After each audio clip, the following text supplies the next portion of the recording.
My name is Sajid Rasool from JCT Multan. Today I am very excited to have an insightful and a meaningful conversation with Maya on the topic of the effects almost everyone in today the fast paced world.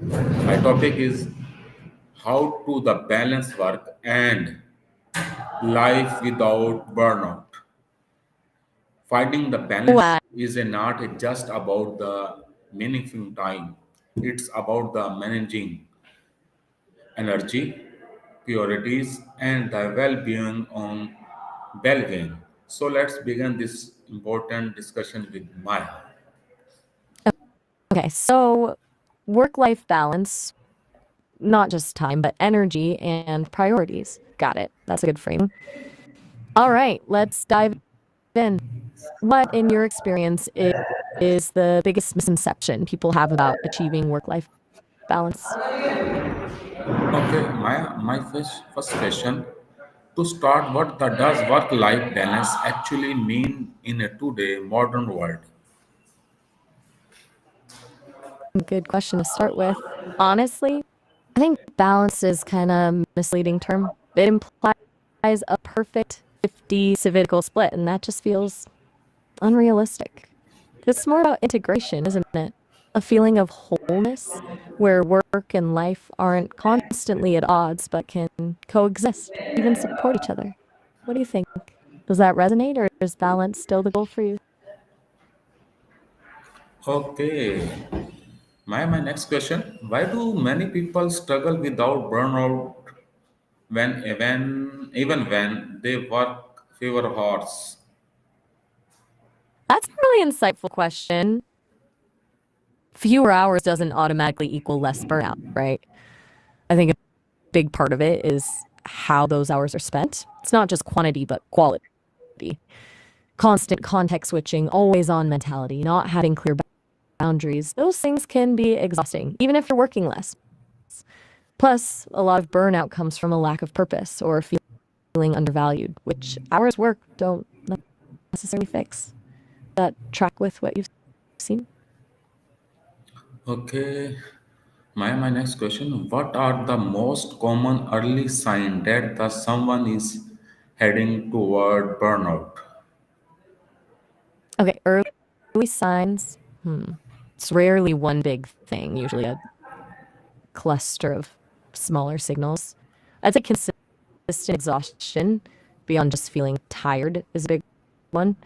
Also, increased cynicism or detachment from work, and then the little things, trouble concentrating, irritability, physical symptoms like headaches or stomach problems.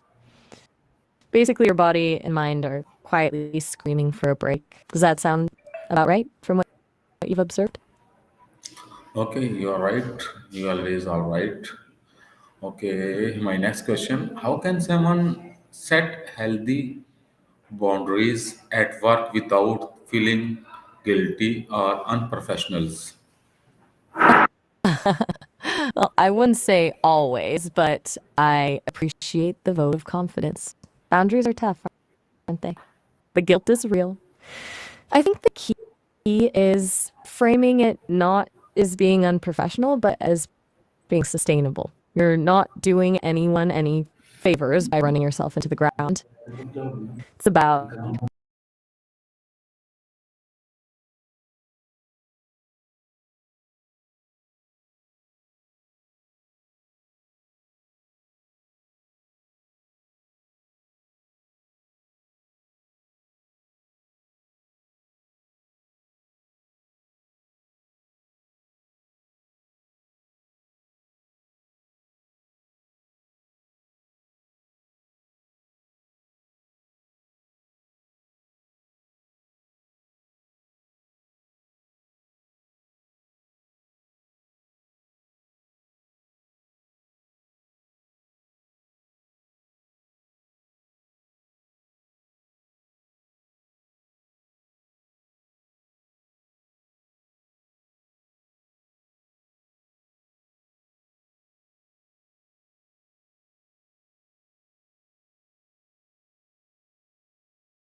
Okay, Maya.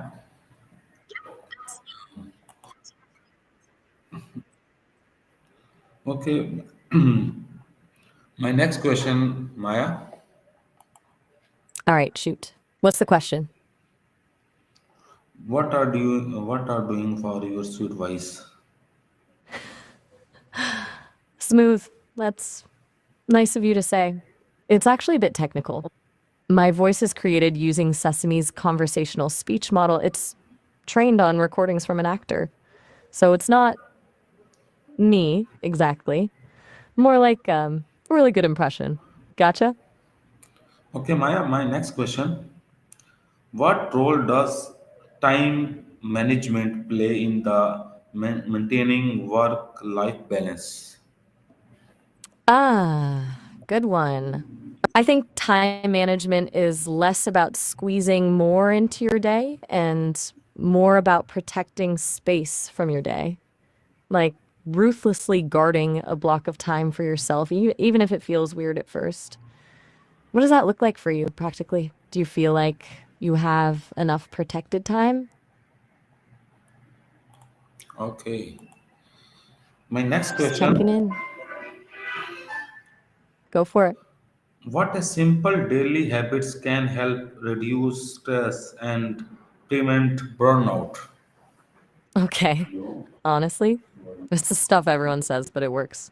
People tell me consistently that short walks, a little bit of sunlight, and actually finishing one small task, like a tiny one, can make a difference. But it's less about the habit itself and more about building in those little pauses. What do you already do, even if it's just for 5 minutes, that makes you feel a little more grounded? Okay, my next question is very important.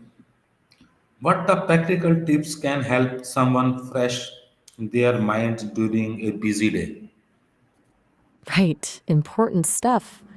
Okay, I've heard people swear by the 20 to 20 rule.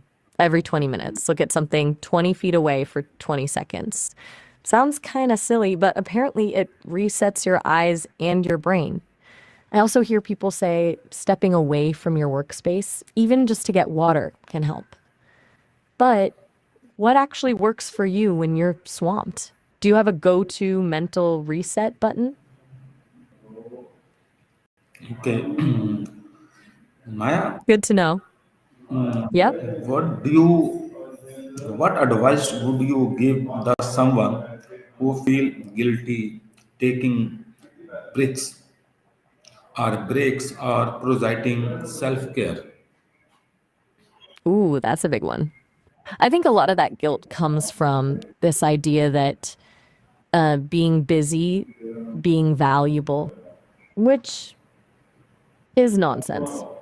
I've heard it's helpful to reframe breaks as not a reward for work, but as essential maintenance, like fueling a car. You can't run on empty, and you're no good to anyone if you're running on fumes. Does that resonate? What makes you feel guilty specifically? Is it a work thing or something else? Okay, thank you so much, Maya, for sharing such a practical, refreshing, and meaningful, insightful. Your guidance will Ah, truly help many people build a healthier and more balanced lifestyle.